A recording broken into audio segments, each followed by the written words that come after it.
Hey, this is Jamie from Capsule Computers, and today we are reviewing Far Cry New Dawn. This title from Ubisoft Montreal is available now for PC, PlayStation 4, and Xbox One. At the time of the recording of this video, the game costs $39.99 US or $69.95 Australian. Ubisoft's standalone Far Cry expansion have generally experimented with new settings that may not warrant a full title in its own right. Ubisoft is continuing the trend for 2019, delivering an apocalypse-themed follow-up to Far Cry 5. Set in Hope County 20 years after the nuclear blast that leveled the United States, the survivors of Hope County and the cultists of New Eden are forced to work together to fight off the Highwaymen led by the ruthless twins Mickey and Lou.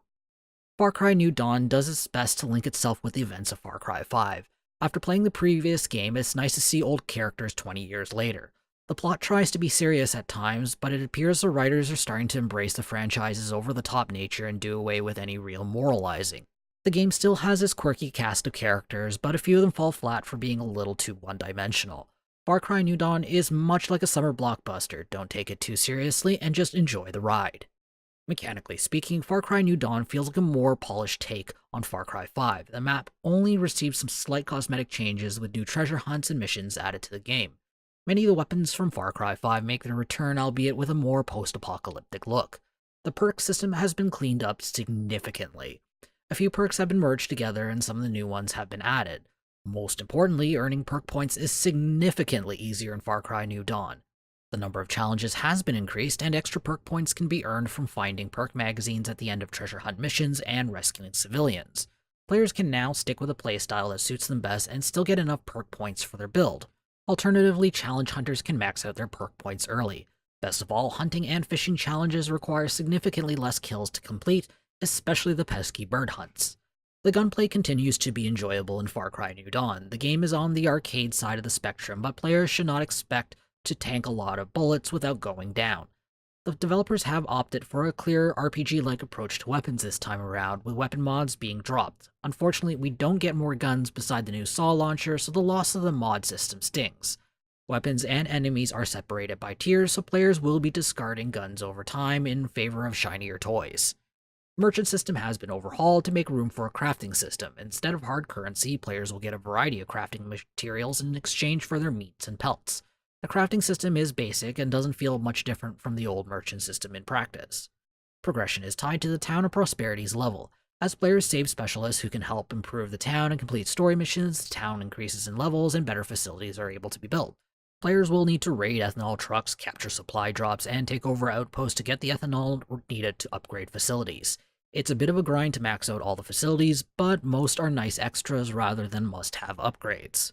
Far Cry New Dawn ticks off all the boxes in the Far Cry level and mission design checklist. It's all there. The sniper mission, the rail vehicle shooting, the hallucinogenic drug fuel trip, the stealth mission, and almost every other shooter trope out there. Everything is generally done well, but no mission is ever unique enough to really stand out from the pack. New to Far Cry New Dawn are expeditions. These are similar to Far Cry 5's arcade mode, except all the missions are made by Ubisoft. These missions follow the same rhythm of assaulting or sneaking into a base, grabbing a supply package, then fleeing to a holdout zone until your extraction arrives. The missions seem a bit repetitive in theory, but it provides more content to augment liberating outposts and gives players some new scenery. I'm still waiting for a true co-op experience in Far Cry. Far Cry 5 was an improvement, allowing for co-op on all missions. Unfortunately, Far Cry New Dawn doesn't build on this, as the second player still can't save their mission progression. Being built on Far Cry 5, New Dawn's controls are pretty much the same. The UI is simple and well designed, the number of key bindings is kept to a minimum and stick with the standard FPS layout.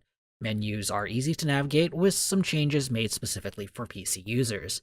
Unfortunately, the PC version of Far Cry New Dawn suffers from many of the same flaws as Far Cry 5 during the initial release. While this was fixed in a later patch, the issue with Far Cry 5 messing with Windows microphone volume rears its ugly head once again in New Dawn. The PC binding options are still messy, with vehicle binds overriding ground bindings and vice versa. Far Cry New Dawn does a good job of turning Far Cry 5's slice of Americana into a post-apocalyptic wasteland.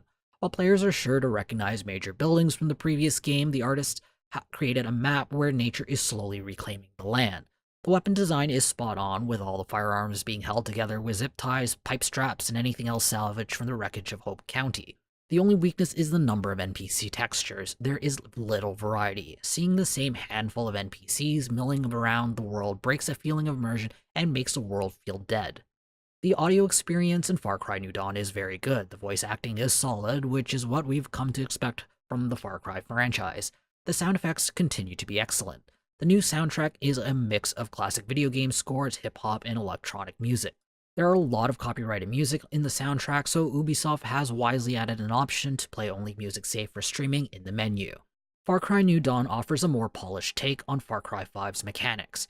It's good enough that I wish they would go back and implement the changes to challenges and perks in 5.